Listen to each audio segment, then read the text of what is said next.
Chronic illness and disability is a test in patience and persistence, and that's something that a lot of people don't really understand until they become chronically ill or disabled themselves. Because oftentimes, when you are living with a chronic illness or a disability, everything just takes longer. A task that would normally take a few hours to complete takes you a few days. Something that would normally take a few days takes a few weeks. That is just par for the course when you have a chronic illness or disability.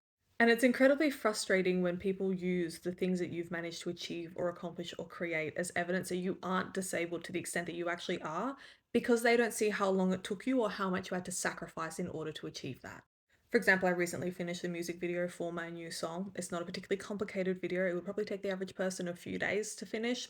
It took me 3 weeks just to film all of it because I can't spend hours a day on this sort of thing. And these are the things that are incredibly difficult to adjust to and cope with when you become disabled. Because it is incredibly frustrating to suddenly have to spend days or weeks doing something that used to take you a few hours.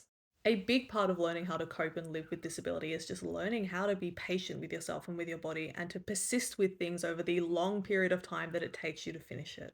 And you, as an outsider, cannot judge how a disability affects somebody if you just see the results of their work because you don't see how much time or sacrifice it took to do that. You don't see everything that goes on behind the scenes.